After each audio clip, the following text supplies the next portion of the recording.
नमस्कार, तपाईं हेर्दै हुनुहुन्छ एनबी न्यूज। म हेमन्त अधिकारी।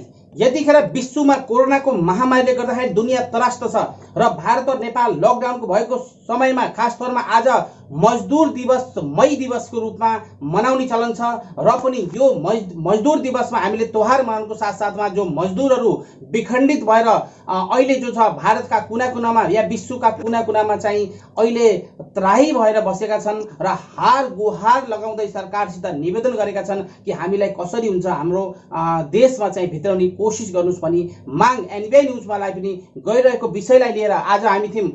हाम्रो एनबी न्यूजमा आउँदै हुनुहुन्छ, आउनु भएको छ गुनाखर बस्यालजी। उहाँ संविधान सभाका सदस्य हुनुहुन्छ र नेपाल कम्युनिस्ट पार्टीका नेता पनि हुनुहुन्छ। गुनाखरजी नमस्कार, हाम्रो एनबी न्यूजमा तपाईलाई स्वागत छ। नमस्कार हेमन्तजी, धन्यवाद। हजुर, अनि यतिखेर खास तौरमा अहिले जो छ गुनाखरजी, तपाईको संसदीय क्षेत्रमा अहिलेको कोरोनाको महामारीले के कस्तो प्रभाव पारेको छ? अब यो कोरोना कोभिड-19 विश्वव्यापी रूपमा महामारीको रूपमा फैलिएको छ र नेपाल र जहाँ हामी बसिरहेका छौँ त्यो ठाउँमा पनि यसले असाध्यै आतंकित बनाइरहेको छ। संख्याको हिसाबले त नेपालमा असाध्यै कम छ, तर पनि विश्वव्यापी रूपमा फैलिएको महामारी भएको कारणले गर्दा यसले मान्छेहरूलाई आतंकित बनाइरहेको छ र हामी लकडाउनकै अवस्थामा घर वरिपरि घरमै बसिरहेका छौँ। हजुर, आज गुनाखरजी आज मई दिवस हो। खास तौरमा विश्वमा 131वां मई दिवसको रूपमा विश्वले मनाउँदैछ, तर विश्वले अहिले मई दिवस भन्दा पनि कोरोनाको महामारीले कसरी बच्ने हो भन्ने डर त्रास्तीको साथसाथमा विश्वमा छरिएका मजदुरहरूलाई आज मई दिवस हुनको नाताले केही सन्देश दिनुस्। अवश्य पनि अब मई दिवस संसारका उत्पीडित श्रमजीवी वर्ग, खास गरिकन मजदुर जो इतिहासकै एउटा चालक शक्ति हो र मजदुरहरूको एउटा ऐतिहासिक विजयको दिन पनि हो। आज यो अन्तर्राष्ट्रिय मजदुर दिवसको उपलक्ष्यमा सम्पूर्ण उत्पीडित श्रमिक मजदुर समुदायहरूप्रति हार्दिक अभिवादन र उनीहरूको आन्दोलन अझै अगाडि बढोस् भन्ने चाहन्छु। र मजदुरहरू खास गरिकन सभ्यताको विकास क्रमसँगै सामन्तवादको अन्त्यसँगै विश्वव्यापी रूपमा एउटा पुँजीवादको विकास भयो। पुँजीवादको विकासको क्रममा बेलायतबाट यो एउटा पुँजीवादको विकास भयो। औद्योगिक क्रान्तिको विकासको प्रारम्भ युरोपबाट भयो। युरोपका बेलायत, जर्मन लगायतका ठाउँहरूबाट औद्योगिक क्रान्तिको सुरुवात भयो र मजदुरहरू हिजो जुन पिछडिएको अवस्थामा थिए, एउटा जमिनमा काम गर्ने किसान श्रमिकको रूपमा थिए र यो रूपान्तरण भएर मजदुरको रूपमा दैनिक जेलादारी काम गर्ने एउटा श्रमिकको रूपमा विकास गर्यो। हजुर हजुर, अनि आवाज सुन्नुभएको छ गुनाखरजी? हजुर हजुर हजुर, अनि गुनाखरजी अहिले यो यतिखेर खास तौरमा नेपाल कम्युनिस्ट पार्टीले अहिलेको यो महामारी हजारौं पीडित मजदुरको समस्या, पीडा र भोकमरीको अवस्थामा पनि ध्यान नदिएर अध्यादेश ल्याउने तरफ लाग्ने, पार्टी भित्र गुटबाजीमा लाग्ने, के यो खास तौरमा गुनाखरजी के यो नेपाली जनताले दिएको 2/3 को मतलाई बिर्सिएर के अब फेरि जनता सामु जान पर्दैन र के यतिखेर जनताको ध्यान या यति मजदुर जसको मार्फत सरकार बनेको छ तिनलाई ध्यान दिनु पर्दैन? हजुर, स्वाभाविक कुरा तपाईले राखेको प्रश्न स्वाभाविक छ। खास गरिकन कम्युनिस्ट पार्टी भनेकै मजदुरहरूको, श्रमिक र किसान वर्गको पार्टी हो र हिजो 1848 मा मार्क्सले कम्युनिस्ट पार्टीको घोषणापत्र जारी गर्ने क्रममा स्पष्टसँग लेखेका छन् कि यो पार्टी भनेको उत्पीडित सर्वहारा वर्ग, खास गरिकन मजदुर र किसान उत्पीडित वर्ग समुदायहरूको नेतृत्व गर्ने पार्टी हो भनेर भन्नुभएको छ। र त्यसैको आधारमा 1848 देखि अहिलेसम्म आइपुग्दा संसारभरि कम्युनिस्ट पार्टीले मजदुर वर्गको हितको निमित्त काम गरेका ठुला ठुला इतिहासहरू छन्। त्यसलाई मध्यनजर गर्ने हो भने स्वाभाविक रूपले मजदुर वर्गले जन्माएको कम्युनिस्ट पार्टीले उत्पीडित वर्ग समुदायहरूको हितमा काम गर्नु पर्ने हो र यति बेला सर्वत्र चासो र सर्वत्र चिन्ता र सबै कम्युनिस्ट पार्टीका कार्यकर्ताहरू सदस्यहरू समर्थकहरूले यो चिन्ता व्यक्त गरिरहेका छन् कि कम्युनिस्ट पार्टीको सरकारले उत्पीडित मजदुर र श्रमजीवी वर्गको हितमा काम गर्न नसकेको हो कि भन्ने अनुभूति सर्वत्र भइरहेको छ र तपाईँले उठाउनु भएको प्रश्न पनि स्वाभाविक हो र अब यो मजदुर वर्गको श्रमजीवी वर्गको कम्युनिस्ट पार्टी भनिसकेपछि त्यो वर्गको हितमा काम गर्नु पर्दछ र सरकारका सबै निकायहरूले कार्यकारी जिम्मा लिएका कमरेडहरूले र सिङ्गो कम्युनिस्ट पार्टीले मजदुर वर्गको हितमा र त्यसको पक्षमा काम गर्नु पर्दछ र यो जनताको आलोचनालाई सहज ढङ्गले सुन्न सक्ने धैर्यता पनि लिनुपर्दछ। हजुर, यतिखेर गुनाखरजी संविधान सभाका सदस्य हुनुहुन्छ, नेपाल कम्युनिस्ट पार्टीका नेता हुनुहुन्छ। गुनाखरजी, तपाईँ पहिला नयाँ शक्ति पार्टीमा हुनुहुन्थ्यो, तपाईँ खास तौरमा बाबुरामका पक्षका र बाबुरामका खम्बाको रूपमा राइट ह्यान्डको रूपमा काम गर्नुभयो। अहिले बाबुरामसित हटेर तपाईँ कम्युनिस्ट पार्टीमा वापिस घर फिर्ता आउनुभयो, के कसो किन आउनुभयो? हजुर, म खास गरिकन 2040 सालदेखि आजको मितिसम्म म कम्युनिस्ट आन्दोलनमा निरन्तर योगदान गरेँ। त्यो भूमिगत कार्यकर्ताको रूपमा अब सैन्य क्षेत्रमा, राजनैतिक क्षेत्रमा महत्त्वपूर्ण भूमिकाहरू मैले नेतृत्वको रूपमा रहेर पनि मैले भूमिका निर्वाह गर्दै आएँ र एउटा कम्युनिस्ट पार्टीको सदस्यको नाताले स्वाभाविक रूपले अग्रगामी सोच विचार लिएको आन्दोलनमा अगाडि बढ्नु नै अब हाम्रो दायित्व हुन जान्थ्यो। त्यसकारण पनि बाबुरामजीले उठाएका जुन महत्त्वपूर्ण एजेन्डाहरू छन् त्यो एजेन्डाहरूलाई मन पराएर र उहाँका विचारहरूप्रति सहमत भएर म केही समय करिब 3 वर्ष जम्मा 3 वर्ष जति म बाबुरामजीले नेतृत्व गरेको नयाँ शक्ति पार्टीमा रहेँ र समाजवादी पार्टी खास गरिकन मधेसका कतिपय पार्टीहरू सङ्घीय समाजवादी फोरम लगायतका पार्टीहरूसँग एकता प्रक्रिया अगाडि बढिसकेपछि अब बाबुरामजीले नेतृत्व गरेको नयाँ शक्ति पार्टी र खास गरिकन तत्कालीन समाजवादी पार्टी उपेन्द्र यादवजीसँगको पार्टीसँग एकता भइसकेपछि तत्कालीन समाजवादी सङ्घीय समाजवादी पार्टी र नयाँ शक्ति पार्टी मिलेर बनेको समाजवादी पार्टी र अब कुनै नयाँ भएन। विचारको हिसाबले, राजनीतिक हिसाबले, सङ्गठनात्मक हिसाबले, खास गरिकन सङ्गठनात्मक हिसाबले ऊ नयाँ भएन। नयाँ नभइसकेपछि आफूले योगदान गरेको कम्युनिस्ट पार्टी यो उत्पीडित वर्ग र समुदायको पक्षमा निरन्तर लडेको छ र त्यो कम्युनिस्ट पार्टीमा फर्कनु बाहेक मसँग अर्को विकल्प थिएन। अर्को प्रश्न रह्यो, बाबुरामजी प्रति मेरो अहिले पनि आस्था छ, विश्वास छ। उहाँ एउटा नेता हो, हाम्रो नेता हो र हिजो पनि हुनुहुन्थ्यो र अहिले पनि हुनुहुन्छ। संस्थात्मक हामीसँगै नभए पनि त उहाँ यो देशको लागि चाहिने, यो देशको लागि आवश्यक पर्ने एउटा महत्त्वपूर्ण लिडर हो भन्ने अर्थमा मैले उहाँलाई बुझिरहेको छु। उहाँप्रति मेरो अहिले पनि उहाँको सङ्गठनमा, उहाँको पार्टीमा नभए पनि उहाँप्रति मेरो अहिले पनि श्रद्धा छ। गुनाखरजी, यतिखेर खास तौरमा बाबुरामजी लगभग उहाँ संस्थापकै हुनुहुन्छ कम्युनिस्ट पार्टीबाट। उहाँलाई के विचलित छ कि सरकारसित उहाँ असन्तुष्टि गर्दै समग्र खास तौरमा कम्युनिस्ट पार्टीबाटै उहाँको मन फेरिने या उहाँलाई कम्युनिस्ट पार्टीबाट घृणा लाउने कारण के होला?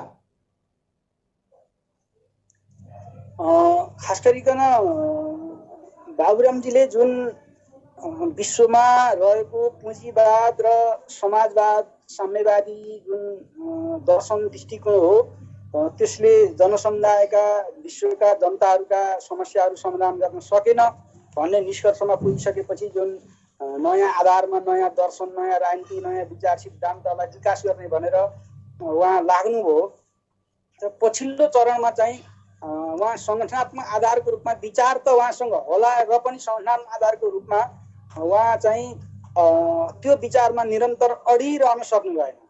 अडिरहन नसकेपछि अब मलाई लाग्छ बाबुरामजी मधेसवादी पार्टीहरू सँगको एकता प्रक्रियामा नगएर उहाँ कम्युनिस्ट पार्टी भित्रै कम्युनिस्ट पार्टीलाई नै रूपान्तरण गर्ने, कम्युनिस्ट पार्टी भित्रका विकृतिहरू, विसङ्गतिहरूको विरुद्ध लड्ने र त्यसलाई पुरानो पार्टीलाई नै रूपान्तरण गरेर नयाँ सिराबाट अगाडि बढ्नुपर्ने हो र उहाँ हतारिनु भयो, हतार मानसिकता रह्यो भन्ने हाम्रो विश्लेषण हो। त्योभन्दा बढी त अब नजाउँ।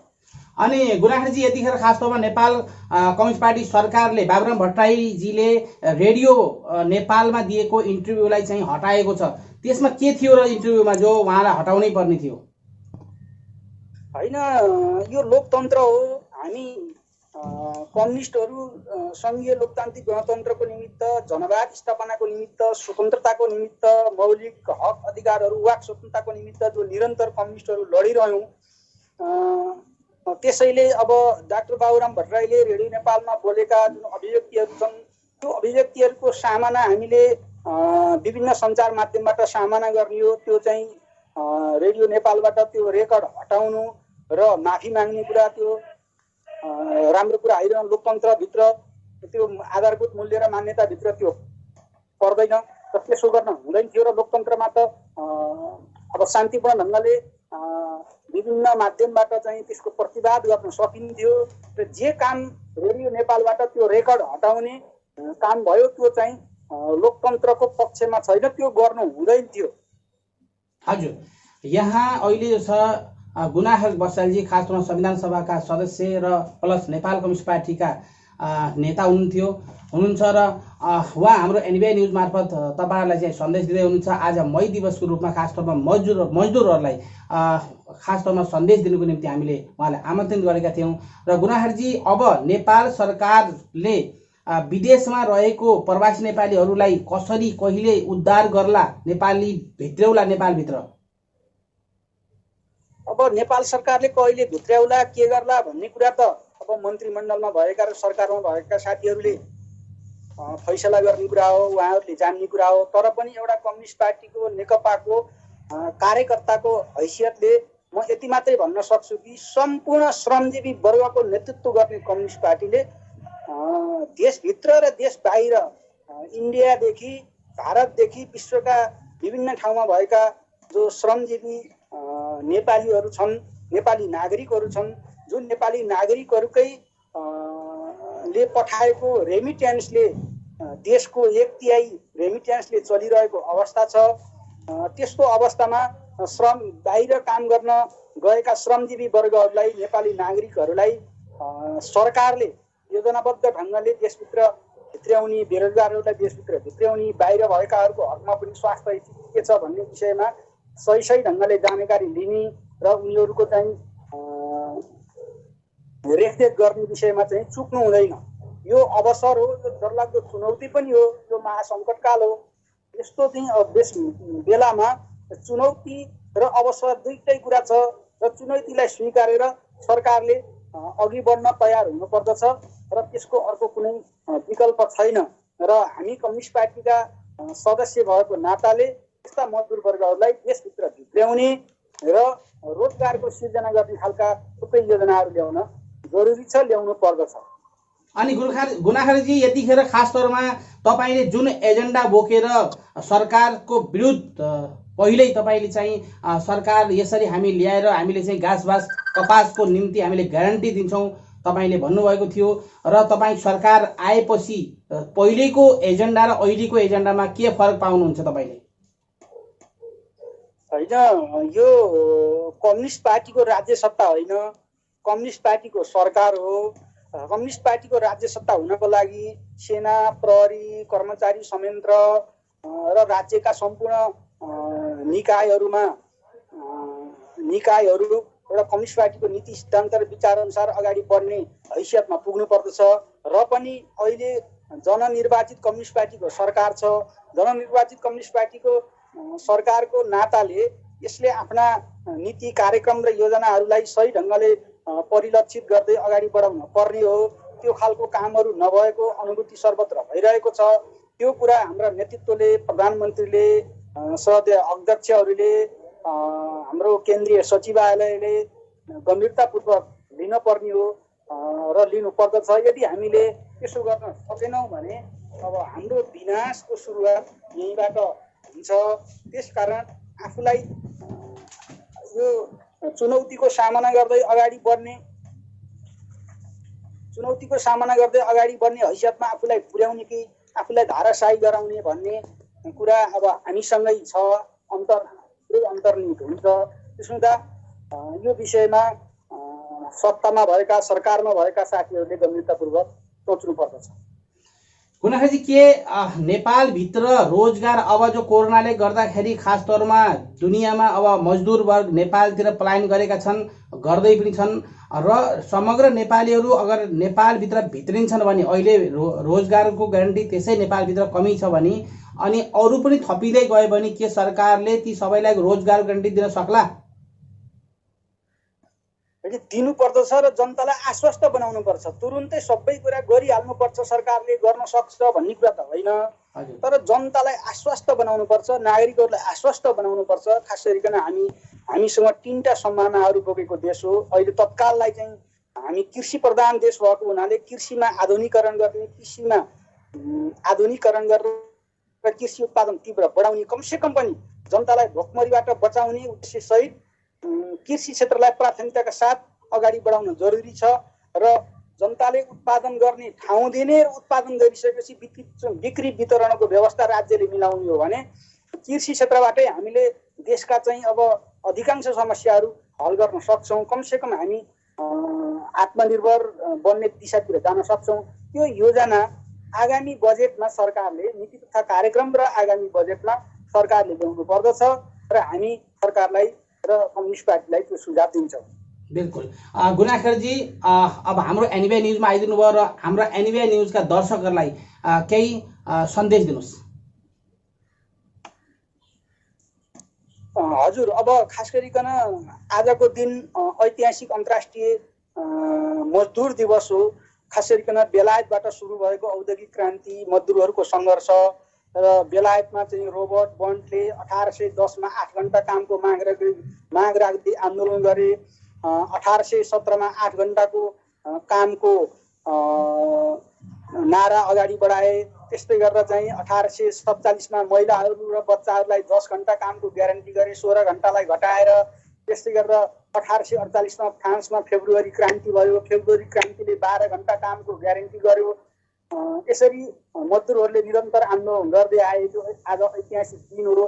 त्यही मजदुर आन्दोलनको जगबाट 1848मा कम्युनिस्ट पार्टीको स्थापना भयो र कम्युनिस्ट पार्टीको घोषणापत्र, मार्क्स र एङ्गेल्सले कम्युनिस्ट पार्टीको घोषणापत्र सार्वजनिक गरे र पुँजीवादको विरुद्धमा 1871मा चाहिँ फ्रान्सेली क्रान्ति भयो। यसरी मजदुरहरूले आन्दोलन निरन्तर अगाडि बढाउँदै लाने क्रममा अमेरिकाको सिकागोमा 1886मा चाहिँ मे 1मा अमेरिकाको सिकागोमा असाध्यै ठुलो महासागर आन्दोलनको महासागर तीव्र गतिमा अगाडि बढ्यो। मजदुरहरूले आन्दोलन गरे र त्यो आन्दोलनको माग 8 घण्टा काम, 8 घण्टा आराम र 8 घण्टा मनोरञ्जन।